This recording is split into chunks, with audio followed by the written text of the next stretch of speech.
Bom, vamos dar sequência e só existem dois tipos de homens. Só dois. Os que obedecem e os que mentem, que não obedecem. E eu sou um cara obediente, né? Eu sou um cara obediente. A Renata me deu uma tarefa e eu tenho que cumprir a tarefa, porque senão eu apanho. E eu vou tentar juntar agora dois assuntos que aparentemente são irreconciliáveis, né? Praga e arquitetura. Em geral, a arquitetura é uma praga mesmo, né? Porque, primeiro, que ela são poucos e fazem grandes estragos, tá certo? A cidade é uma prova disso, né? A ação do arquiteto, por vezes, pode ser deletéria. Mas existem outras pragas que nos acossam no dia a dia. Eu tive a felicidade de, alguns anos atrás, conhecer um jovem entomólogo. Naquela época ele era novinho, eu também. E eu fiz algumas perguntas para ele e fiquei maravilhado com as coisas que ele falava. E eu contei para ele de uma formiga que ele não conhecia. Então você imagine você falar isso para o entomólogo. Ele ficou louco. Preciso ir na sua casa. Eu falei, não, lá tem uma formiga que chama Santa Terezinha. Que é o que a minha família contava. Meu pai falava, esse diabo dessa Santa Terezinha, não sei o quê. E a minha casa estava sendo invadida pela Santa Terezinha. E eu fui atrás da história. Por que aquele diabo daquela formiga chamava Santa Terezinha? A Santa Terezinha, para quem não sabe, apesar de eu ateu, eu sou colecionador de santo. Eu adoro história de santo. Porque, em geral, o santo não presta. Tá certo? Ele só presta depois que ele morre. Então, eu fui atrás da história da tal da Santa Terezinha. Eu descobri por que a formiga chamava Santa Terezinha. Porque ela é desse tamanho, Santa Terezinha. Tinha 1,14 m, eu acho. Vocês sabem que a diferença entre uma pessoa normal, de estatura normal, e alguém prejudicado verticalmente, que é o anão, é 1,30 m. Essa é a definição de anão. Anão é quem está abaixo de 1,30 m. E ela tinha 1,24 m, alguma coisa assim. Então ela era uma anãzinha desse tamanho. Por isso que chama Santa Terezinha a formiga. E eu chamei o meu amigo para ele ir lá ver. E ele acabou constatando que não era. Era uma falsa Santa Terezinha. Era uma Santa Terezinha fake. Depois ele vai contar o nome para vocês. E eu tenho que ligar essa história das pragas com a arquitetura. Normalmente, os arquitetos acham que isso não é um problema deles, tá certo? Eles acham que barata, cupim, traça, rato, pombo, coitado do morcego, o deus deles morreu sábado agora, o Adam West, o rei dos morcegos. Que isso não é uma preocupação que tem que estar com eles. O que eu costumo dizer é que é o seguinte: a preocupação do arquiteto é a casa toda, é o conforto de quem mora, é a prevenção, é o cuidado em você fazer isso. E eu aprendi isso através do André, que nós vamos conversar aqui, e ele vai nos contar algumas histórias curiosas, e vou misturar com a história de um jovem arquiteto, de quem eu gosto bastante e considero o trabalho dele um dos melhores trabalhos que a gente tem por aí, na nova geração. E ele mexe com uma coisa que nós costumamos não ver muito. Ele mexe com uma tecnologia bastante contemporânea de construção. Mas essa mesma tecnologia depende do trabalho do anônimo André, que faz o seu mata-barata todo dia. Então, vocês ao construírem, vocês ao reformarem, a primeira coisa que vocês têm que fazer no seu projeto, e é o que eu faço uma recomendação expressa de que se faça um processo de dedetização ou desculpinização de toda a obra assim que ela começa, na fundação. Por quê? Porque se o cupim tiver que escolher entre a minha casa que está protegida e a casa de vocês que não está, ele vai na de vocês. Então, o que nós temos que fazer é exatamente isso. O Brasil tem uma característica terrível. Nós não gostamos da palavra manutenção. Ninguém faz manutenção. O que você faz aqui no Brasil é reparo. Reparo é diferente de manutenção. Quando você faz manutenção, você põe na conta do investimento, não é do custo, é do investimento. Por quê? Porque ela previne gastos futuros. Isso se chama economia. Então, eu vou chamar agora aqui os meus dois convidados, o André e o Otto. Mas eu queria antes... Pode sentar, por favor? Sintam-se em casa. Eu queria mostrar para vocês uma prova de que o convívio das pragas envolvem ambientes que a gente nem imagina. Então, esse é um cuidado que principalmente os decoradores devem ter na prevenção, tá certo?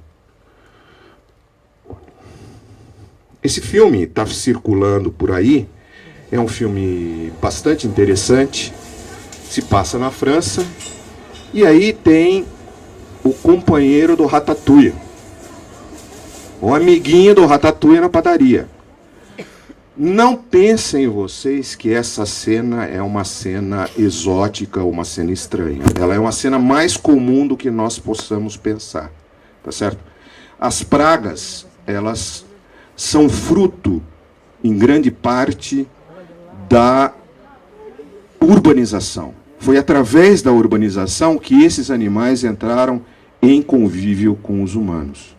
Aliás, é uma das razões por que nós perdemos pelo. Nós perdemos pelo porque é uma forma fácil de você eliminar aquele bichinho que fica coçando na gente.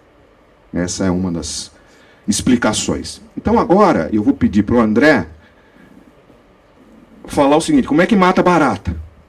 Alô, alô, agora sim. Eu não sou arquiteto, não sou engenheiro, eu sou biólogo, né? Então eu quero fazer aqui uma experiência com vocês, que é nós falarmos um pouco da experiência, trazer vocês para a experiência do biólogo. Para mim falar depois de pragas, eu quero fazer rapidamente aqui alguma coisa, né? Trazer vocês para a realidade do biólogo, né? Porque o biólogo tem uma visão diferente, né? Então o biólogo é uma pessoa empolgada, o biólogo ele é apaixonado, né? Ele é um ser apaixonado pelas formas variadas da natureza. E agora eu fiquei contente também que a Ana aqui falou da luminária jabuticaba, passarinho, água-viva, olha só que coisa legal. Então nós, biólogos, nós temos uma visão diferente do mundo, tá certo? Nós somos apaixonados pelas variação das formas da natureza, pelas cores impressas da natureza. Então todo biólogo é apaixonado em ver cores, e enfim, e seja ela na planta, seja em pássaros, né? Seres marinhos e tal. Nós adoramos ver os mecanismos e sistemas existentes na natureza, tá certo? Nós não nos contentamos apenas em saber que alguma coisa está ocorrendo. Nós queremos saber o porquê está ocorrendo, né? Nós somos apaixonados pelo comportamento de tudo que é vivo. Comportamento de tudo que é vivo. Ou seja, por que faz assim? Qual é a necessidade? O que move esse animal ou essa planta a fazer isso, né? E nós gostamos de olhar de perto, bem de perto. O biólogo não se contenta apenas em olhar, ele tem que ir lá pôr o dedo, olhar lá dentro e vai lá fundo, né? E o biólogo tem que ter a mente aberta, compreender o que é real, né? Ontem, com a segunda palestra do Guto, achei fantástico aquele mecanismo de se pegar a emoção e transformar numa joia. É fantástico aquilo, né? E eu estava sentado ali, fiquei pensando na minha profissão, né? Como biólogo, que isso é uma coisa até então intangível. E nós trabalhamos com o que realmente é real. Então, na verdade, nós gostamos disso aqui. O biólogo tem uma visão dentro do contexto geral, nós gostamos de saber como é que os neurônios funcionam, como é que é a sinapse nervosa. Nós queremos saber como é que a célula-tronco se transformando em célula de fígado, tá certo? Que aqui são exatamente essa imagem aqui. Como é que ela está se comportando, tá certo? Nós queremos saber como é que são as células do olho humano. A gente não se contenta em olhar o olho verde da namorada, onde foi dos namorados, né, da esposa. A gente quer saber como é que é a célula, como é que ela se comporta, né? Nós não nos contentamos em apenas saber que tem poeira na casa. Nós vamos lá na poeira da casa achar o ácaro da poeira. Nós vamos lá procurar o ácaro da poeira. Nós somos dessa forma. E agora o biólogo também, que até achei interessante, a Ana da Sangoban, falou da lente, né? Porque nós usamos muito microscópio. Se quem vê no YouTube ou no Google o primeiro microscópio vai dar risada. Aquilo ali foi uma benção a pessoa conseguir enxergar alguma coisa ali, as bactérias, né? E na verdade o biólogo agora ele tem que olhar também para fora do planeta. Então tá aí, olha, um projeto da NASA, tá certo? Da exobiologia. Tem biólogos agora preocupados em ver a distribuição da vida no universo. A NASA já tem esse projeto há alguns anos, eu tenho visitado esse site há alguns anos aí, tem algumas palestras, alguns vídeos também, da exobiologia, não é? Muito bem, essa é um pouco da visão de como nós, biólogos, vemos a vida, vemos o nosso planeta, analisamos tudo que está ao nosso redor. Ok. Para mim falar de praga urbana, eu não poderia deixar de citar aqui que as primeiras civilizações começaram com pequenos grupamentos de pessoas e isso foi aumentando e se transformou em cidades e tudo mais. Eu não poderia deixar de dizer aqui que o crescimento das cidades gera também o crescimento de problemas urbanos, seja eles quais forem, tá certo? O crescimento das populações de pragas urbanas é igual ao crescimento das doenças também. E eu não poderia deixar de falar aqui da peste negra, que, segundo consta, matou aí 1/3 da população na Europa, né? Aqui, se vocês não sabem, essa aqui era a vestimenta do médico na época da peste negra. Tá certo? Hoje, na verdade, nós temos cidades como São Paulo, Seattle, Paris, Londres e Sydney. Tá certo? E se nós olharmos a essas fotografias, são cidades lindas, são cidades maravilhosas, mas se nós, com essa visão do biólogo, for olhar ali dentro, nas ruas, na margem dos rios, na beira dos lagos das baías marinhas, se nós formos olhar os restaurantes ali dentro, Paulinho mostrou para vocês ali o ratinho francês, comendo pão francês, não é? É chique. Então, se nós formos olhar a fundo ali as residências, os hospitais, as fábricas, produção de alimento, nós vamos ver também que desde que se formou a sociedade, desde que todo esse crescimento urbano vem se desenvolvendo ao longo dos séculos, existe um conjunto de animais, né, que também vem caminhando ao nosso lado. E, pelo contrário, né, se tornaram sinantrópicos, ou seja, ele vive conosco, está ao nosso redor, vive no nosso nicho ecológico, e nós temos que nos causando dano, seja ele vetor, então sejam danos até psicológicos. Tem gente que tem fobia de animais, né? Então, na verdade, isso na história da humanidade, o próprio desenvolvimento da humanidade gerou condições para que esses animais também ficassem ao nosso lado. E eles não foram embora, gente. Eles estão aqui, ao nosso lado agora. Então, se nós voltarmos àquele slide da peste negra e achar que hoje não tem peste negra, é um engano de todo mundo aqui, nessa sala. Porque o rato preto, que é o ratos, está aí, a bactéria Yersinia pestis está aí e a pulga do rato também está aí. Xenopsila keops, nome científico. Aliás, a Santa Teresinha do meu amigo Paulo, o nome científico é Tapinoma melanocephalum.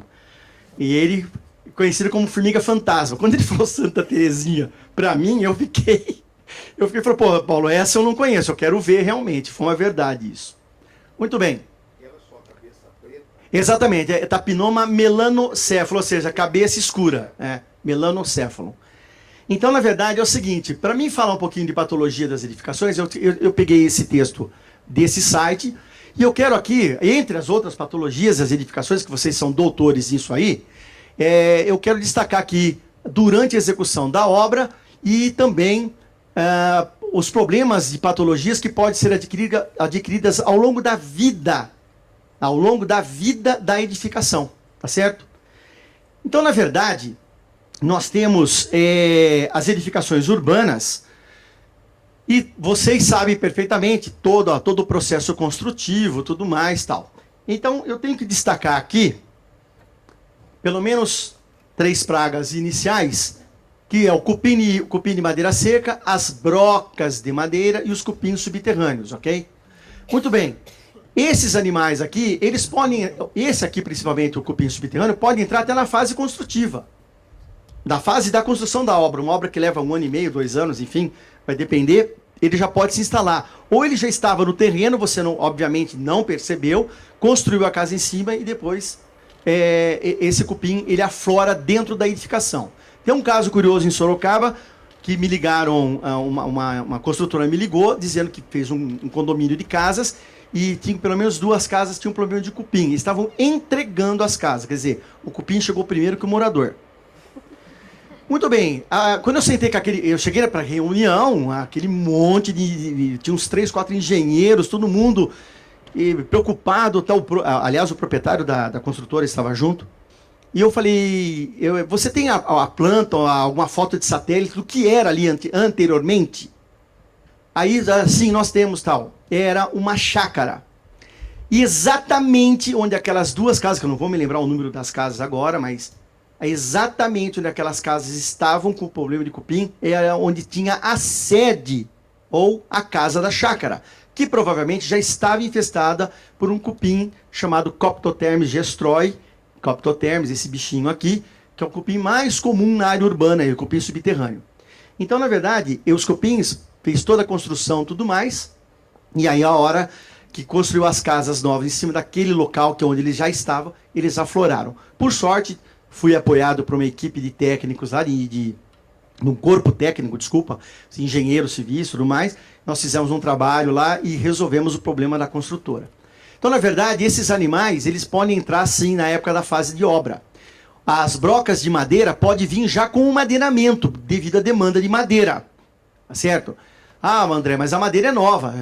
Não pensem vocês que só madeira antiga, que só casa antiga é que tem problema de cupim ou de broca, tá? Tem madeira recém-cortada aí que tá chegando com broca já, tá certo?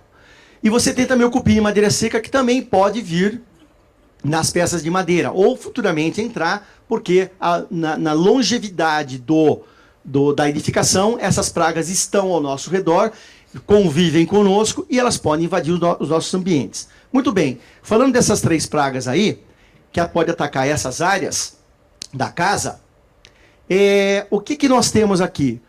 Então, como no caso de cupim subterrâneo, cupim de madeira seca, enviando o projeto para mim, envia o projeto da construção, nós fazemos o cálculo de volume de cauda, a escolha do cupimicida e da formulação certa, não é qualquer produto que pode ser colocado no solo, porque tem gente, a gente sabe que muitas vezes aí já fiquei sabendo que tem pedreiro comprando um produto e pondo no solo. Gente, não é a mesma coisa. A formulação para solo é uma formulação especial, tá certo? Então não tem que ser pesquisado, inclusive para ver se o solo é arenoso e tudo mais. É aqui, proteção de pessoas e meio ambiente. O solo é arenoso, tem fonte de água perto, não tem lago, é área litorânea, não é. Esse produto vai percolar, não vai, nós vamos injetar o dobro, não vamos. Isso é feito um cálculo antes, tá certo? O envio de uma equipe treinada dentro do programa de controle médico saúde ocupacional, que é a minha equipe, dentro do PPRA também, que é o plano de prevenção de riscos ambientais, com todo mundo o exame médico e tudo mais, e principalmente nós temos a licença para fazer esse tipo de trabalho. Então não é qualquer pessoa que pode chegar e ficar aplicando produto dentro de uma obra também. Mesmo porque tem questão de garantia, tem a responsabilidade técnica, e a CETESB está de olho nisso também. Fiquei sabendo semana passada. que vão apertar o cerco em cima de obras também com relação a esse tipo de coisa. Então, se preparem aí. A CETESB, tá? Muito bem, fora esses bichos que eu posso fazer um trabalho, orientá-los com relação à construção, o que fazer, madeira de reuso, tratar madeira de reuso, enfim, tudo mais, nós temos aí as outras pragas, que ao longo do período, ao longo da vida de uma residência, ela pode aparecer, que são aí o ratatouille ali, né, que nós vimos no filme, carrapato, mosca, as pulgas, aumento de pulga muito grande. Hoje todo mundo tem um cachorrinho em casa, tem um pet em casa, e obviamente vem carrapato e pulga também, e principalmente se você não observar onde você está mandando levar, fazer o banho e a tosa dele. Aquele carro que transporta do pet, que vai pegar o táxi do pet, ele pode estar infestado, porque a pessoa lá do pet não está preocupada com a praga, o ectoparasita do seu cachorro, que é o carrapato e a pulga. Então você volta com um problema, pode ser já num cliente meu, tá? Os mosquitos, que é um problema generalizado hoje de dengue e tudo mais, aí formiga. Esta aqui, Paulo, é a Tapinoma melanocéfala, ó. Sem querer eu coloquei a Santa Terezinha. É essa formiga aqui, ó, tá? E a barata, tudo mais. São animais que podem entrar nos ambientes da casa e causar problema. Mas isso aqui é rotineiro, ó. São trabalhos de rotina. Aquelas 3 pragas iniciais nós podemos fazer ou em reforma ou na construção, na hora da construção da obra. E também prestem atenção nisso aqui. Pombo, maritaca e morcego, que geralmente invadem esses locais aqui. Churrasqueira. O pessoal chega para mim e fala, pô, fui fazer churrasco, tinha uma sujeira aqui diferente. Era problema de morcego. Vou olhar lá, morcego, tá certo? Geralmente é um morcego insetívoro, que ele gosta de ficar em lugares apertados. Maritaca entrando no telhado, comendo fio, fazendo barulheira, a pessoa quer matar a maritaca, né? Me chama para matar a maritaca, na verdade, mas eu também não posso matar, porque isso aqui não é praga, tá, gente? Pombo, maritaca e morcego, ele tem status de praga, mas ele não é praga. Praga é o que está dentro da legislação, que eu posso fazer realmente o controle populacional. No caso a dica que eu dou para vocês no caso desses bichos aqui, projetem um telhado bem fechado, hermético, que eles não consigam entrar. Veja o tipo de telha que vai ser colocado. Você já está ajudando o seu cliente já, tá certo? E o morcego também, né? Muitos morcegos entrando na área de forro. E aí você fala, mas o bichinho não tem nada a ver, o bichinho ele não faz nada, ele é bonzinho e tal. Só que é o seguinte, a quantidade desses bichos aqui, fazendo ninho aqui dentro do forro da casa, principalmente o morcego, começa a juntar uma quantidade grande de fezes, que do morcego é chamada de guano. E aí vai atrair o que para dentro da sua casa? Barata, aquela grandona, periplaneta americana, que depois ela vai vir na sua caixa d'água pegar água. Tá certo? Então precisa tomar cuidado com esse tipo de coisa, tá certo? Muito bem. Para terminar, nós temos que pensar no conjunto, no todo. Aqui é uma foto de satélite da cidade de Campinas, pegou Valinhos aqui também e tal, enfim. O aeroporto Viracopos está aqui, ó. Então, nós temos que pensar no conjunto da cidade, do aglomerado urbano, como um ser vivo. Né? Tem todas as nuances, todas a aproximação, condomínios que estão chegando às margens aqui do que era fazenda, entrando em nicho, entrando em área que já tinha o escorpião. Agora o condomínio tem problema de escorpião também, mas o escorpião já estava lá. Né? A expansão foi para lá. Devemos parar a expansão? Claro que não. Né? Mas nós temos que ter todo um estudo de dar a continuidade dentro do controle de pragas para que você viva tranquilamente dentro da sua casa. Tá certo? Então era esse recado rapidinho que eu tinha para passar para vocês. Muito obrigado. Quem quiser depois anotar aqui, depois vai ser disponibilizado também, né? Vai disponibilizar aí essa apresentação, tá ok? Obrigado, pessoal. Obrigado, Paulinho.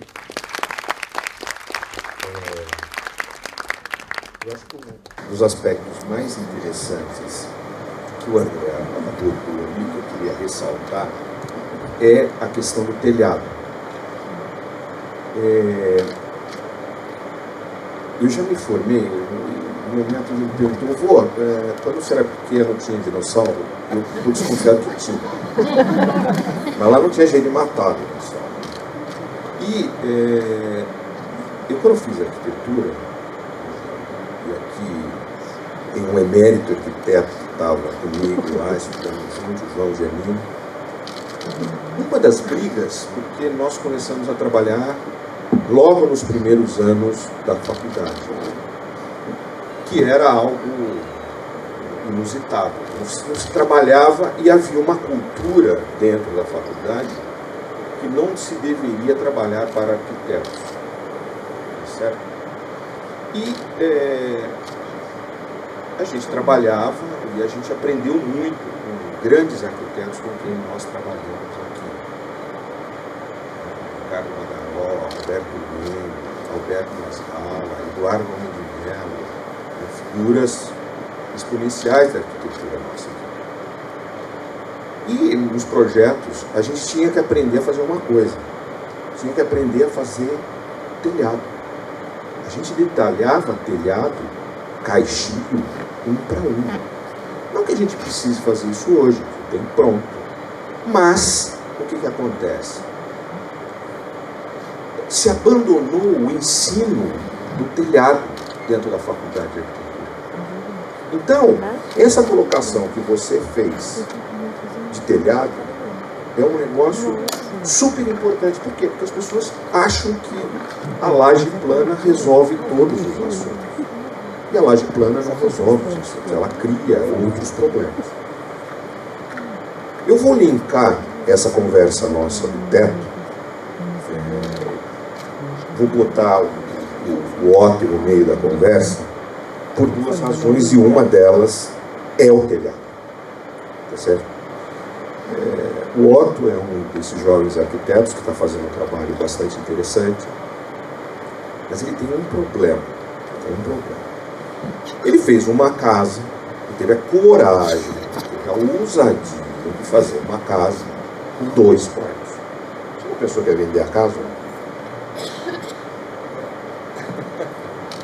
vamos jogar pedra. Vamos jogar pedra na gente aqui no final, né? Eu tô sentindo isso. Quando eu fui fazer a minha casa, né? Eu falei, pô, vou fazer aquilo que eu critico nos meus clientes, porque todo mundo chega lá, e até hoje em dia, né, com os novos formatos de família, não tem mais necessidade de um monte de coisas que ainda está sendo recorrente, né, nos pedidos dos clientes. Eu falei, pô, vou fazer a minha casa, né? Eu não preciso de mais do que 2 quartos. São quartos grandes, então a busca, né, do como você quer morar, de quem realmente você demorou muito. Mas eu não iria nunca fazer uma casa com mais de 2 quartos, porque para mim não tem necessidade. Mas você não pensou que... Como é que você vai vender essa casa? Não pensei. Eu acho que isso a gente vê no nosso dia a dia, né?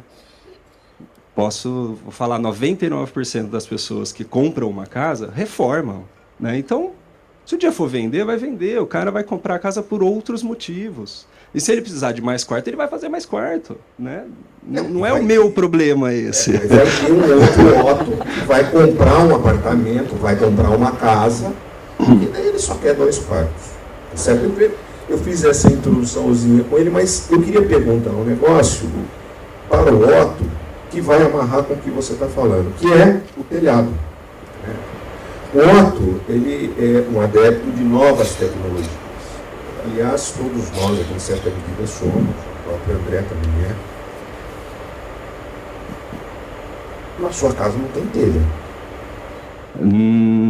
Na minha tem telha sanduíche, que é escondida, né, não chega a ser uma platibanda, mas é como se fosse uma platibanda. É uma telha sanduíche inteira, ela não tem emenda, né? Então, o maior telhado tem 10 metros, que é o que a gente consegue praticamente com a telha, e tem uma inclinação mínima, e por baixo tem uma subcobertura para deixar com essa inclinação mínima. Então, mas o seu telhado não é um telhado convencional. Não é. Não é. Ele vai mostrar para a gente um pouquinho disso. Por quê? Porque essas coisas, aparentemente, não têm uma implicação. Claro. Mas o fato é que ele desenvolveu um telhado usando uma nova tecnologia, que é algo absolutamente fantástico que eu não conhecia, e que vai tirar serviço do André.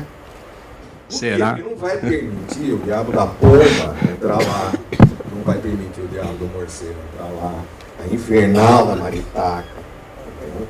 Então, o trabalho do arquiteto deve ser cada vez mais na sua busca constante pelo conforto. Tá certo?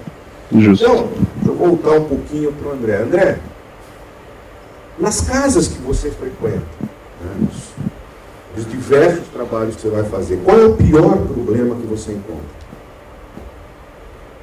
Bem, vai depender do tipo de praga, mas no geral, falta de manutenção da casa. Tem muita casa precisando de manutenção e aí é um mercado fantástico para vocês aí. Falta de cuidado, muitas vezes de higiene mesmo, tá? Porque a minha vida é entrar na casa dos outros, né, gente? Toda semana entrando na casa de gente para ver problema. Eu sou aquele cara que pode entrar na casa da pessoa e abrir a gaveta dele e não vai falar nada para mim, não é? Porque afinal de contas eu estou fazendo uma inspeção de praga, então ele não pode falar nada. E a gente percebe realmente que realmente falta de manutenção na casa, falta muitas vezes de higiene no geral. E realmente um problema assim de... Tudo isso acaba gerando uma consequência de pragas que vão se aproveitando desse ambiente e vai infestando. Então, por exemplo, tem casas, dessas pragas que eu mostrei para vocês, tem casas que eu vou que tem pelo menos 3 na casa. Principal, você encontra cupim. Ah, não, de praga sim, cupim de solo, cupim subterrâneo. O cupim de solo é, talvez, a parte mais fácil que você pode fazer. Ou seja, ao iniciar uma obra, ao iniciar uma reforma, a gente faz o trabalho de utilização, desculpinização. Só salientando o seguinte, existem 2 fases do controle de cupim subterrâneo. A primeira fase de obra, ok? Eu vou lá, estudo a planta, a gente antes do contrapiso, ou até mesmo depois do contrapiso instalado, do concreto vertido lá, tudo mais, nós podemos furar e injetar. Antes do assentamento do revestimento, do piso. E a outra situação é quando a casa já está pronta, a edificação já está pronta, e aí a gente tem que fazer furos, tem que fazer furação num porcelanato. Aliás, recentemente nós estamos fazendo pesquisa de tipos de broca para melhorar o furo em porcelanato, em piso cerâmico e tudo mais, tá certo? Então essa é uma outra fase, é quando eu tenho que furar realmente para fazer injeção numa edificação pronta. São 2 fases totalmente diferentes. Então, para vocês verem que um assunto que aparentemente não tem importância, começa a ter uma relevância na hora que vocês estão executando o trabalho. E, na verdade, basta a indicação para o cliente para ele resolver um problema enorme na edificação dele. Alguns anos atrás, eu fiz uma reforma na casa de um amigo meu. E eu fiz um sistema de proteção elétrica infernal na casa. Ou seja, ele tinha uma criança pequena, então eu tomei inúmeros cuidados para que nunca acontecesse nada. Ele acabou mudando de casa, 2 anos depois ele veio para mim e falou assim: pô, você me fez gastar uma fortuna e nunca aconteceu nada. A minha resposta foi: você queria que acontecesse? Você queria que acontecesse? Então, a prevenção é um trabalho que o arquiteto pode fazer de maneira bastante incisiva logo no início de obra. Eu queria agora conversar com o Otto e pedir para ele mostrar um pouquinho do trabalho dele e ele trazer para a gente essas inovações que ajudam, em certa medida, a evitar problemas para o lugar. Não que evite, porque vai continuar tendo. Só queria perguntar uma última coisa para o senhor, seguinte: ali na sua listagem de material de pragas. Depois de praga, no final, tinha lá que você tem autorização da Visa. Da Vigilância Sanitária. Da Anvisa. Lá está escrito Visa. Não, Visa porque... Não é o preço, né? Não é o preço do cartão. Não. Isso aí a gente aceita qualquer bandeira. Pode pagar no cartão qualquer bandeira. Mas o Visa ali é Vigilância Sanitária, do município de Campinas. Mas eu tenho documentação da Anvisa também para trabalhar em portos, aeroportos. Tá bom. Então, Otto, eu queria que você apresentasse um pouquinho do seu trabalho. Ele vai mostrar apenas um projeto E tem alguns outros projetos com os quais eu venho conversando há algum tempo, tanto com o Otto, com o João Janine, que a gente tem uma prática pouco comum com arquitetos. Né?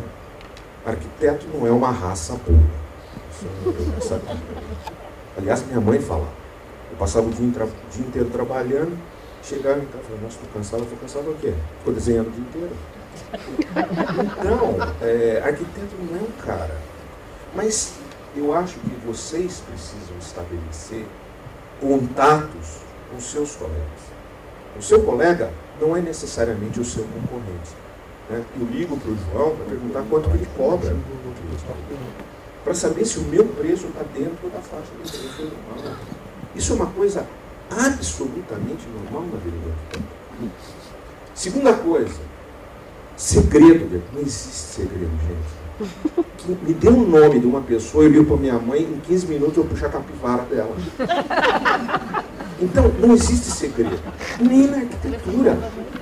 Então, me fala, por exemplo, qual é o segredinho que você tem no projeto que você não quer contar para ninguém? 2 minutos depois eu descubro. Ou qualquer um descobre, não sou eu, qualquer um descobre. Uma das coisas que me encantou no Otto, assim, eu havia dado, quando eu era ainda convidado para fazer palestra nas faculdades, porque hoje eu sou persona não grata em algumas delas, eu dei uma palestra na faculdade do Otto. 2003 isso? Acho que 2002, não sei. O que me encantou é porque eu fui reencontrá-lo em 2015, eu acho, né? São Paulo? São Paulo, 2014. acho que foi ano passado, 16 ou 15? Talvez 15, 15. E o que me encantou nele foi ver um jovem arquiteto, alguém perguntando, mas como é que faz isso aqui? Não, isso aqui você faz assim, olha, pelo nome, diz. Ou seja, ele faz parte de uma geração, assim como eu, assim como o João, assim como outros, que não tem problema de contar o que faz, como faz e por que faz. É por isso, essa é a razão por que ele está aqui hoje. Para contar como é que ele faz, as coisas que nós conversamos, as coisas que nós debatemos, que vocês podem fazer. Garrafa de vinho, que é barato. E eu que falo pra caramba. É só chamar que eu bebo e falo. Como é fácil. Então, tô dentro, hein? Contasse pra gente o processo um pouquinho, porque são 2 assuntos, ou 3 assuntos que são extremamente importantes. Um deles é o que nós estamos falando hoje, tecnologia. O outro é o quarto, coisas que nós conversamos ontem, né? Não existe mais essa separação entre as atividades que você exerce. Lavanderia. Lavanderia já foi? Lavanderia vai ser a pergunta ápice. Lavanderia vai ser... Bom, gente, eu vou falar muito rápido, não é para ser uma palestra isso aqui, mas de madeira laminada colada, light to frame e estrutura metálica, né? Construção a seco. Eu venho desde 2011, 2010 tentando trabalhar e forçando muito isso com os clientes para fazer construção a seco. E posso falar que 90% dos nossos trabalhos hoje são estrutura metálica ou madeira laminada colada. Quando o cara insiste muito, os fechamentos a gente faz de alvenaria, tá? Para baixo? Opa. Muita gente me pergunta sobre esse projeto aqui da Casa Cor, né? E aqui, basicamente, a estrutura inteira em madeira laminada colada. Madeira laminada colada é utilizada há mais de 100 anos na Europa. Isso foi desenvolvido pela indústria. E são pequenas madeirinhas de reflorestamento, ou pinos, ou eucalipto, que vai um adesivo estrutural nelas. Elas são autoclavadas, já tem todas as proteções contra cupim, etc. Altamente resistente. É altamente resistente a terremotos, porque ela é flexível, né? E você consegue fazer grandes vãos, até 21 metros. Você consegue uma peça de madeira laminada colada. Madeira curva, você pode pensar o que você quiser que eles fazem com essa tecnologia. E aí vem o problema da vedação, né? Porque como é uma construção a seco, ela é uma estrutura por si só. Então eu trouxe aqui um pouquinho da planta para vocês verem. Nesse caso são 2 pórticos, que eles são levemente inclinados, porque era uma recepção, né? Uma bilheteria de Casacões, então a pessoa precisava entrar por um lado e sair fazendo uma curva para melhorar o fluxo, tá? Então esses são os 2 pórticos vistos de cima. E eles penduram, né, essa asa delta, esse triângulo, na própria estrutura. Então, claro, é uma estrutura sofisticada que a gente demorou para fazer, mas fizemos isso 100% no SketchUp. E aí isso vai para a indústria, monta-se todas as peças e chega praticamente montado. Isso é uma obra de 40 dias, tá? E isso tem 70 metros quadrados e poderia ser uma casa, poderia ser, enfim, qualquer coisa. E aqui, depois dessa estrutura montada, então a arquitetura, muito do interior dessa arquitetura é a própria estrutura, né? Ela não precisa de muita decoração, ela fica evidenciando a própria estrutura. E aí eu trouxe fotos da obra para a gente ver como que isso foi feito, né? Então está aí a estrutura, quase montada. E aí tem depois eu vou lembrar de alguns projetos do Jacobsen, do Márcio Kogan, que eles usam exatamente a mesma coisa, tá?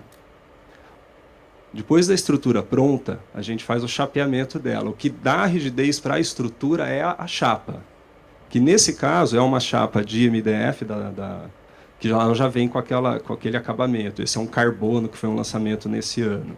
Essa chapa já é o forro, né? Já é o revestimento de dentro da construção. Não tem mais nada. As casas novas do Jacobsen, se vocês repararem, os tetos pretos, é exatamente assim. É só a chapa direto em cima da estrutura. Aí depois a gente coloca uma subcobertura, né? Normalmente um Tyvek, ripa isso de novo, coloca um OSB, ou seja, criou uma camada de ar dentro disso para passar elétrica. E aí, nesse caso, como as paredes são tortas inclinadas para fora, ou seja, tudo pega chuva, a gente revestiu com um zinco titânio, que é um material que poderia ser alumínio, poderia ser alguma coisa nesse sentido, poderia ser uma telha shingle, para vedar toda a construção. Então, isso ele é inteirinho vedado com esse sistema, que é um sistema zipado, que muitos dos telhados em Paris ou na Europa são dessa mesma maneira. E aí o resultado final, né, a estrutura pendurada nesses 2 pórticos, o próprio MDF que vocês estão vendo já é a parede, que já foi usado na obra. Então, uma obra muito rápida, muito simples, e mais pensada com cuidado antes do início da obra, né? Essa casa é do Gui, que eu peguei essa foto, uma casa de campo, né, com uma cobertura curva, e eu peguei porque ela tem uma foto que dá para a gente ver bem essa técnica. E aí aqui não é com zinco, tá? Então coloca-se o USB direto em cima da estrutura. O USB já é o próprio forro da casa.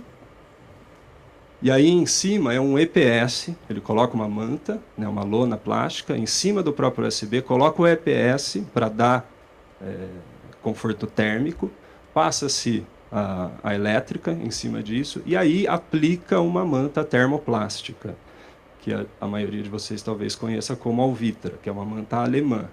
A Alvitra é a marca, tá? Tem vários outros fabricantes dessa mesma manta. Aqui um projeto do Piratininga, também basicamente a mesma coisa, só que aqui o teto, em vez de ser USB, é placa cimentícia.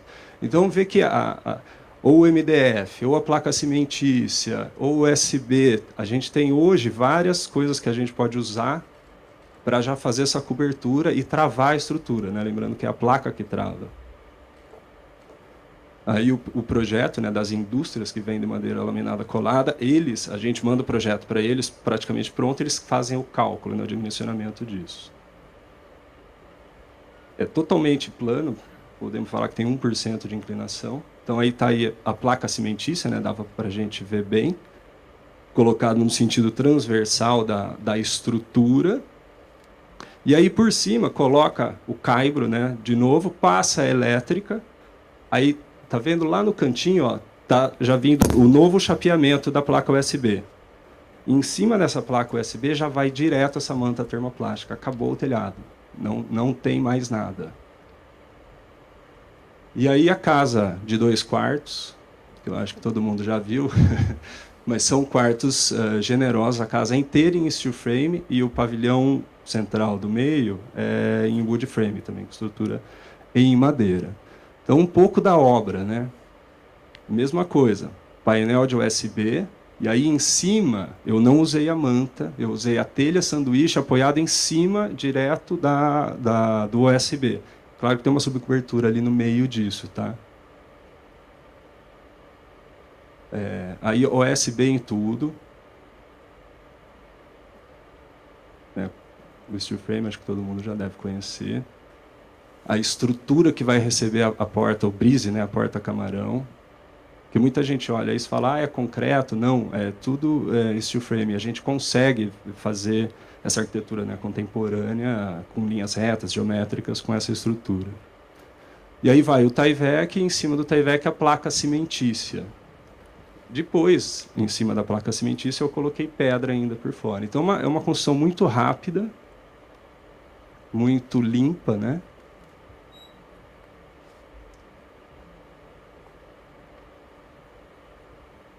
Ó, a telha, né, lá em cima, aqui no chão, a telha de 10 metros. Então tem essa preocupação com a modulação. E aí no final, como ficou, né, com a pedra assentada, que hoje ainda, né, tem muito preconceito contra o steel frame, mas também nos Estados Unidos isso é construído há 70 anos. E aqui no Brasil ainda tem um pouquinho de preconceito mesmo, né, contra a tecnologia. Um detalhe, né, do brise que fica, esse brise ele é pendurado, né, na estrutura, ele não é igual a porta de correio que vai no chão, tá? Então você vê a resistência, né, do steel frame. Bom, aí, Paulo, acho que agora começa uma outra discussão. Eu trouxe aqui também a MV House do Big, né, do Birkin dinamarquês, que eu acho que vale a pena a gente conversar um pouquinho sobre a planta, sobre esse novo jeito de morar, da falta de lavanderia, da falta de corredores dos apartamentos, coisas que ainda, acho que aqui no Brasil, estão devagar um pouquinho, né? Vocês conhecem esse projeto do Big? Ele é praticamente o primeiro projeto que ele fez, né? Há 15 anos atrás.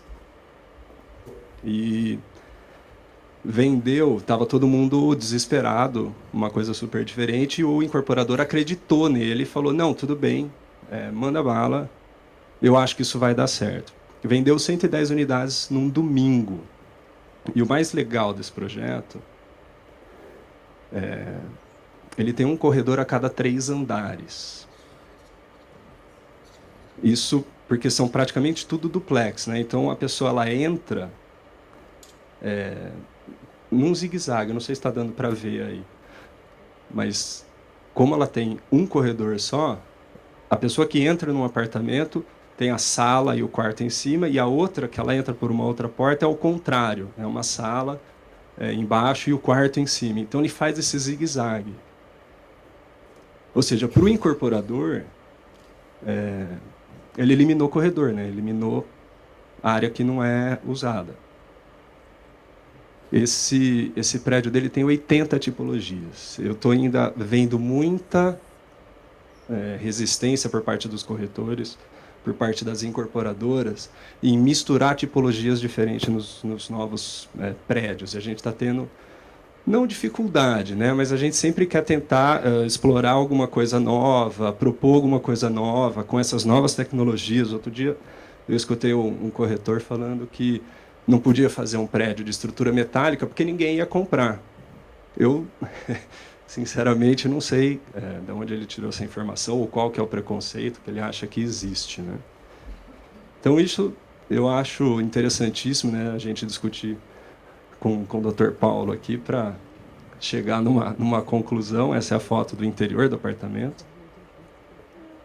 Isso é visto por cima. Aí tem todo o projeto dele, né? É um M e um V por causa das diagonais, das visuais. Então ele vai livrando a visual, né, dos outros apartamentos. Ele vai criando uma diversidade muito grande dentro do próprio lugar. E o Icon em Miami, do Philip Stark, que eu trouxe a planta aqui também, que a planta norte-americana tem uma coisa muito bacana, né? A lavanderia praticamente não existe, é aquele WD ali, é um armário que tem uma lavanderia, uma lavadora e uma secadora. E a planta americana é muito bacana porque normalmente o quarto master sempre fica separado dos outros quartos. Isso no Brasil é muito raro, né? A família quer ficar junta, quer ficar perto a mãe quer ficar perto dos filhos, e a cultura norte-americana pensa isso de outro jeito. Né? Tá vendo? O quarto master é de um lado, o outro quarto fica separado pelo living. E de novo a lavanderia está ali, WD, um armáriozinho. Essa tipologia de colocar os quartos um de cada lado elimina o corredor também. E a questão, né, dos ambientes serem mais generosos, eu acho que isso facilita muito a venda até desse novo jeito que o pessoal está tentando projetar, né? Volta só aquela imagem ali. Ali tem um espaço chamado Den, aonde não consta uma atividade específica lá. Essa característica da arquitetura americana, ela é bastante inovadora em relação aos nossos modos, aos nossos meios de projetar. Na palestra de ontem, eu mostrei rapidamente uma imagem que talvez as pessoas não tenham notado, que é uma crítica que o arquiteto Willem, que é um brasileiro, que ele faz a essa repetição ad infinito do modelo H de fazer prédio. Que é o quê? Você faz um H, literalmente um H, onde você tem 4 apartamentos divididos por uma escada e uma circulação, e que todos os apartamentos, aliás, todos os lançamentos que vocês olharem nos jornais e vocês entrarem no site, parece que é uma mão invisível que desenha aquilo. Todos iguais, né? Não Todos. tem... O que eu tenho conversado tanto com o João, com o Verde e com o Otto, é que nós precisamos modificar a forma de fazer essa arquitetura. Né? A sua visão de arquitetura não coincide com a visão do cara que vende. Infelizmente não está aqui, que é o corretor. O corretor é um cara que ganha 6%. São ótimos. Né?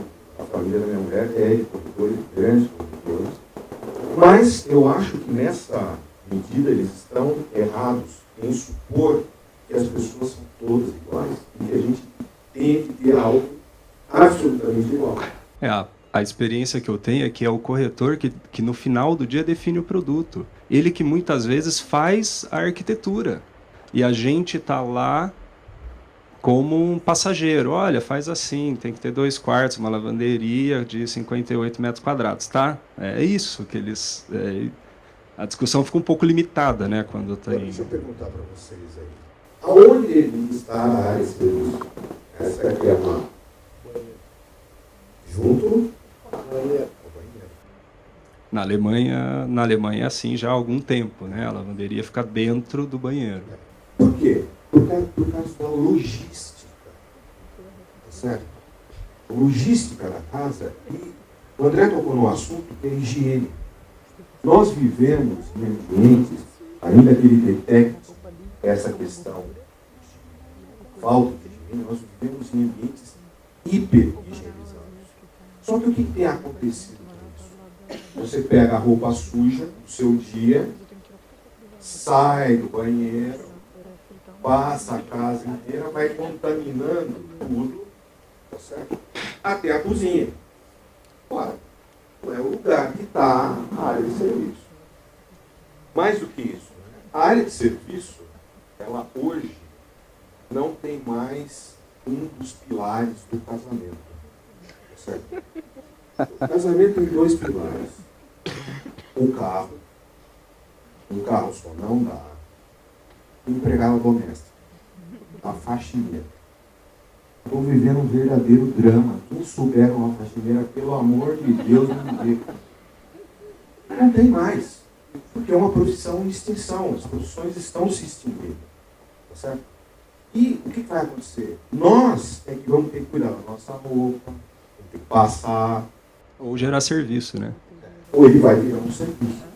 Então, o trabalho que nós temos para fazer é exatamente esse, quer dizer, repensar o modo de morar de tal maneira a oferecer o melhor modo. Nós temos brigado, e aí o voto está junto, para tentar mostrar para construtores, empreendedores, as pessoas não são iguais. Que tem mercado para todo mundo. Eu acho que, na minha opinião, né, falta estudo de mercado, falta um posicionamento claro para eles. Eles ainda estão tentando agradar a tudo e a todos e fazer o padrão geral, né? Porque na cabeça deles, quanto mais abrangente, tiro de canhão, mais abrangente for, melhor, vai pegar em alguém. E ao contrário, né? Quanto mais específico for a coisa... Quando você fez a sua casa, que tem 2 dormitórios, em geral, todo mundo pergunta após. Sim, né? Mas não, a existência dele, na família dele, é uma relação que precisa fazer mais parte. Eu tenho uma casa que tem 85 anos. Ela tem 4 quartos. Uma casa pequenininha, parece que não é pequenininha. Casa de fila. Minhas filhas foram embora. O que eu faço com os outros quartos? Eu não consigo mudar. Aluga no Airbnb. É a solução. Por quê? Porque a sua casa, se você quiser fazer um outro quarto, quanto tempo leva para fazer? Um dia. Se eu for fazer um outro quarto na minha casa, eu vou levar meses tendo que enfrentar a cadeia de óleo. Vocês sabem o que é a cadeia de óleo. A cadeia de óleo é quando você vai construir. Aí você pega o proprietário, que odeia o construtor. O construtor odeia o pedreiro. O pedreiro odeia o azulejista. O azulejista odeia o encanador. O encanador odeia o eletricista. Todos eles juntos odeiam você. Então, ao começar uma obra, vocês precisam quebrar a cadeia de óleo. Uma obra que leva 3 meses tem tudo para reafirmar a cadeia de óleo. A obra que faz em um dia não tem óleo. Ele vai lá, faz, pagou, tá bom. Tá certo? Então, eu acho que a nossa briga por uma arquitetura melhor, por uma moradia melhor, passa pela inserção de novas tecnologias. Quebrar um pouco o preconceito também, né? Eu acho que o brasileiro tem essa coisa do sólido, né? A gente consegue fazer construção a seco para classe A, né? O pessoal mais simples é mais difícil, porque ainda tem aquela coisa do sonho da casa própria, do tijolo, daquela coisa sólida, né? Então, acho que aos poucos a gente vai conseguindo quebrar esse preconceito, né? Porque as tecnologias são e deveriam ser cada vez mais baratas, mais rápidas e mais inteligentes, né? Não tem, é um absurdo. Você vai lá, faz a parede de tijolo, aí vai o cara lá, quebra para passar a tubulação. É um desperdício energético enorme. Sabe quanto custa? Não. Custa 38%. A reobra, olha só, desperdício na obra, 30%. Isso é um verdadeiro descalabro. A reobra, que é esse trabalho, que o cara vai lá e corta. Joga o material fora. O tijolo, o cimento, joga isso tudo fora. 8%. 8% é o lucro médio de qualquer empresa no mundo. você joga fora. O outro tocou num assunto que é importante, que é o quê? Esse processo construtivo precisa ser espalhado. O Brasil é refratário ao processo construtivo. Eu sou da época que o tijolo tinha 14 por 20. Hoje o tijolo tem 9 por sei lá quanto. E é um tijolinho que está ali. Ora, você tem novas tecnologias. Não, e a questão da sustentabilidade, né? Uma obra em madeira laminada colada gasta 200 vezes menos energia. A madeira é renovável no nosso planeta, né? Então você planta de novo, fazendo a coisa direito, vai ter sempre ali. Todos os outros recursos naturais que a gente usa na construção civil, cimento, tijolo, são recursos escassos no mundo, né? Ninguém para pensar um pouco nisso. Isso vai acabar um dia. E a madeira não. A madeira é reciclável e ela é renovável. Só queria comentar que nos Estados Unidos, realmente, o wood frame lá é usado em todas as construções, né? E lá nos Estados Unidos, eu sou membro da NPMA dos Estados Unidos, que é uma associação de controle de pragas lá, e a gente vai para congresso e tudo mais, e lá é obrigado a fazer o pré-tratamento do solo, porque a casa tem wood frame. Então é comum. E lá, geralmente, eles, em alguns projetos, tem um porãozinho, 1 metro e poucos, ou 80 centímetros, que tem aberturas, e as empresas de controle de pragas de lá, tem um amigo meu, o German, da Carolina do Norte, que vai direto. Meus irmãos fizeram estágio com eles lá na Carolina do Norte. Eles foram, é contratado para reaplicar o produto de tempos em tempos embaixo dessa área da casa. Porque é tudo steel frame. Wood frame, desculpa. Tem agora eu vou contar uma coisa. Pode estar um pouquinho do seu serviço. Pega a Ana 1. É o seguinte, no Brasil, a casa ela tem um problema muito sério, porque ela é penetrável. Ela é penetrável embaixo da porta, pelos vidros, pelos vãos, por diversas áreas de entrada. A casa, na verdade, é um queijo suíço todo furado. Nos Estados Unidos, é muito menos isso, porque ocorrem duas coisas. As janelas são blindadas, você tem duplo, triplo, quádruplo vidro. Isso evita a entrada de poeira e animais. Tá certo? E as portas têm uma vedação excepcional. As pessoas são refratárias ao... Por causa do ar-condicionado central que fica ligado o dia inteiro. Então, precisa conservar. Mas as pessoas aqui no Brasil são refratárias ao drywall, a essas paredes, por causa de um problema básico: ruído. A gente precisa lembrar que não existe silêncio no mundo. Nós fazemos barulhos, entendeu? Alguns mais do que os outros, alguns mais infernais do que os mais faz. Não tem ninguém que não faça barulho no mundo. E o quarto é o lugar onde você tem uma quantidade maior de barulho pelas atividades que você faz quando não está dormindo, tá certo? Bom, o barulho não estava pela parede. Todo mundo acha que o barulho passa pela parede de drywall, pela parede de steel frame, não é por aí. Ela passa por debaixo da porta. Ou seja, nós não utilizamos o equipamento, a tecnologia disponível para evitar os problemas. Com isso, nós diminuiríamos pragas e melhoraríamos o desempenho dos alimentos. O Brasil gosta de desperdiçar energia. Então, como a energia aqui é relativamente barata, você sai gastando. Mas se você tiver a sua casa devidamente vedada, você não precisa usar ar-condicionado. Você diminui. A parede do steel frame, ela dispersa energia muito rápido, né? Então você tem uma face oeste de tijolo. Aquilo vai esquentando durante o dia, esquentando e fica irradiando depois que o sol se põe durante muito tempo, 4, 5 horas. A parede de steel frame perde energia tão rápido que se você abrir uma janela, passar o vento ali, ela já neutralizou o calor dela. Então tem muita coisa ainda que é realmente pouco conhecido pelo brasileiro, né? O norte-americano conhece. Acho que a gente podia chegar na hora das perguntas. Porque aqui, na verdade, só eu estou perguntando, só eu estou falando. O Neto, nós vamos uma entrevista com ele o tempo todo dele. Antes de fazer a pergunta, só quero fazer um comentário geral aqui. Eu não sou contra, viu, Paulinho?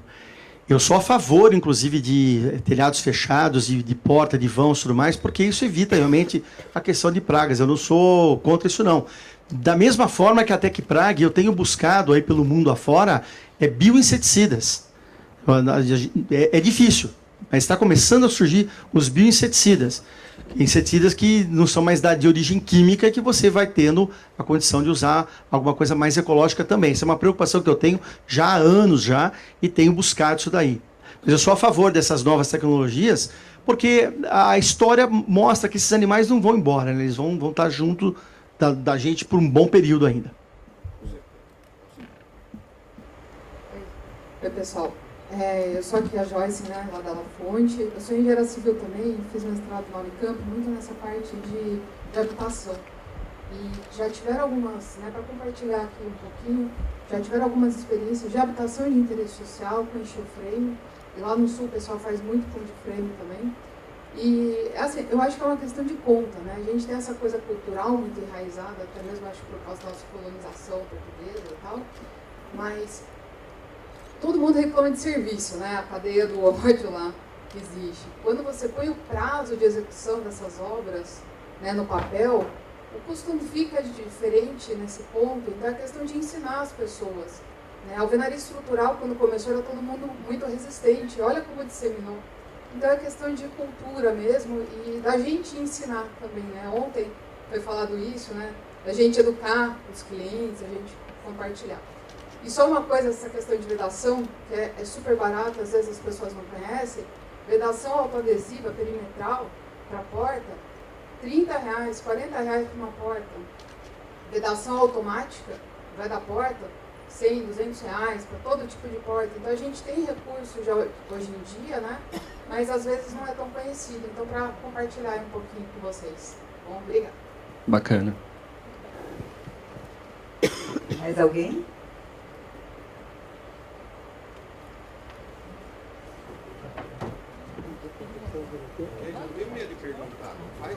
Ó, o João tá com a mãozinha ali também. Perguntar não mata, viu? Oi. Eu vi que vocês falaram de propor novos tipos de moradia de prédio e que falaram, o corretor sempre exige ter 3 quartos, suíte, sala separada, mas isso também não vem um pouco da gente criar um coletivo de arquitetos e tentar mudar primeiro no plano urbano de Campinas e mostrar para o cliente que antes dele morar num lugar diferente, a gente tem que propor bairros diferentes. E a partir de um bairro a gente propor prédios com diferentes funções, que é meio o que acontece na Vila Madalena em São Paulo, com um projeto que as Arvos fez junto com a prefeitura, e a gente tentar mudar lá em cima para chegar numa coisa menor que é a planta da casa. Eu não sei, eu penso um pouco assim, eu queria saber a opinião de vocês também. Sem dúvida nenhuma. O que está acontecendo, não vou tentar não entrar nesse mérito, mas o que está acontecendo em Campinas com o novo plano diretor, se isso passar, eu acho que a gente vai ter alguns problemas bem graves assim na cidade, para começar pelo trânsito. Teria que ter essa união nossa e propor primeiro uso misto, né, na cidade, tentar, como a Ideias Arvos faz em São Paulo, melhorar isso de alguma maneira e tentar realmente educar o pessoal. Mas acho que isso está um pouco longe ainda de acontecer, infelizmente. Não que a gente não esteja tentando. Acho que, pelo menos os nossos colegas que estão todos aqui presentes, está todo mundo defendendo uma cidade melhor, uma cidade diferente do que eles estão propondo com esse novo plano diretor.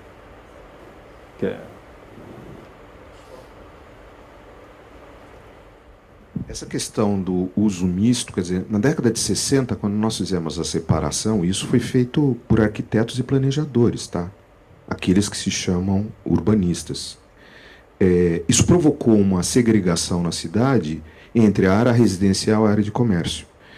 Quando Haussmann fez lá no século XVII a modificação de Paris, ele incluiu prédios de até 6 andares e comércio na parte inferior. Isso faz com que o morador ele fique fixo naquela região. Ele não se mude do lugar. Então, aqui no Brasil, o que está acontecendo? Se você for aqui na Nova Campinas, na Avenida Jesuíno Marcondes, praticamente não tem mais uma família. E sabe o que é curioso? A legislação não permite comércio em grande parte dele. Por quê? Essa modificação ocorre independente da vontade do poder público, que não faz nada. O poder público, aqui em Campinas, ou em qualquer cidade do Brasil, fica olhando o passado e não o futuro. Então, o que nós precisamos? Nós precisamos de pensar uma cidade que seja habitável, menos carro, mais praça. A gente tem que ter retomar a cidade como um aspecto fundamental da arquitetura. Tá certo? Então eu acho que isso é, sem sombra de dúvida, fundamental. Só que acontece o seguinte, existe um outro problema, é que as pessoas, elas querem continuar morando nas mesmas casas. Se você pedir para o seu cliente desenhar a casa que ele quer, é a casa dele maior. Só isso, é igualzinha. Ele reproduz... Então, o que nós temos que fazer? Nós temos que mudar o pensamento do nosso cliente e nós precisamos mudar o pensamento do poder público. Há anos, Campinas tem uma associação que tenta lutar contra isso e tenta regimentar pessoas. E é o mesmo grupinho desde quase quando nasceu. Quer dizer, é uma luta que a área tem por transformar, por dar informação, por trazer coisas que são importantes para a cidade. Quanto tempo ainda temos? 5 minutos? Não fala 7 que já viu, né? Alguém tem mais uma pergunta? Paulo. O João. É o seguinte, só para, na verdade, reforçar um pouquinho o que vocês estão falando, que é uma coisa, um sentimento comum para nós arquitetos. Nós estamos eternamente lutando contra nos manter no lugar comum. É uma luta diária tentar fazer com que as pessoas aceitem as novidades, sejam elas tecnológicas, sejam relativas ao espaço de se morar. Você falou aí, me citou, né, dizendo das nossas discussões, e realmente a gente fala muito sobre essas coisas, né? É uma revisão da forma de você habitar o espaço, seja lá que tipo de espaço ele é, né?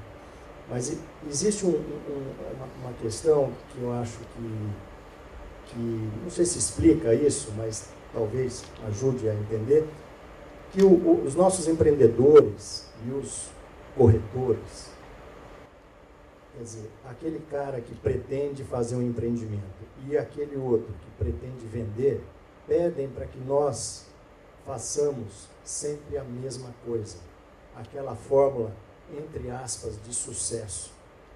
Porque ele já fez 20, 30, assim deu certo, ele vai continuar fazendo a mesma coisa.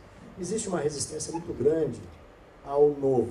Quando você fala, não, vou fazer um apartamento em que a área de serviço vai estar conectada ao quarto, porque é um apartamento de um dormitório, porque é um kitnet, ou porque é um apartamento, como esse que está aí na planta agora, que tem 2 dormitórios, um apartamento ou uma casa popular, em que não existe necessariamente, dificilmente vai existir a figura da funcionária, da faxineira, da empregada doméstica que vai todo dia. É a própria dona de casa que cuida da roupa. Então não faz sentido ela misturar a roupa com o fogão. Realmente não faz sentido. Eu tive uma experiência muito interessante há 30 anos atrás de fazer um apartamento, um prédio no centro de Campinas, em que nós colocamos a área de serviço no banheiro. Era uma segunda porta de box que você abria no fundo, você entrava no box, atravessava o box, abria a porta e entrava na área de serviço. Uma porta de box, de vidro. A janela era única. Então, a roupa que você tirava no banheiro já estava ali no lugar que devia ficar. Era um kitnet, não fazia sentido eu colocar um tanque e espaço para máquina ao lado do fogão, que é o que você vê hoje em 99% dos apartamentos que estão à venda aí. Né? Então, é uma tragédia, eu acho, realmente, né? Porque você repete uma coisa que você olha e fala assim, mas esse negócio é burro. Essa é uma ideia falida. E as pessoas se habituam àquilo. E elas têm medo de mudar. Eu estou falando de coisas, apartamentos e células de morar pequenas. Mas se você vai para uma casa de alto padrão, onde tem as funcionárias, não tem necessariamente uma única também funcionária que faça tudo. Né? Então, eu acho que nós temos a obrigação de fazer o que o Guto ontem falou, com muita propriedade, que é de ter a paciência de educar ou de apresentar para o nosso cliente uma nova forma, uma visão diferente. E deveríamos ter a habilidade de vender a ideia. Né? Não é fácil, não é fácil falar. A habilidade de vender a ideia, quer dizer, de convencimento, de fazer com que o cliente olhe, escute o que você está falando e fale assim, putz grila, ele tem razão. E vamos fazer uma coisa diferente. Assim como o Otto, de uma forma muito clara, achei bárbaras suas explicações a respeito da construção a seco. Nem é novidade, né, Otto, na verdade, porque isso está aí há muito tempo e a gente não usa porque você está no dia a dia envolvido com a mesma coisa. Vamos de novo fazer as casas do jeito que a gente fez ontem, anteontem, a semana passada, etc. Eu só quis colocar, reforçar um pouco essa ideia, porque eu acho que está na nossa mão. Se nós, arquitetos, designers, decoradores, não jogarmos na frente do nosso cliente um outro cenário mais inteligente, a gente nunca consegue mudar nada. Nós vamos estar sempre fazendo a mesma porcaria. É isso aí.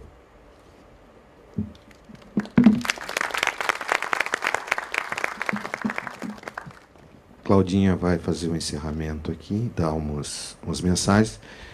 Eu, de qualquer maneira, queria agradecer aos meus convidados. Peço desculpas por sorte, minha mulher não está aqui, porque se ela estivesse aqui, ela já tinha feito assim para mim, para parar de falar.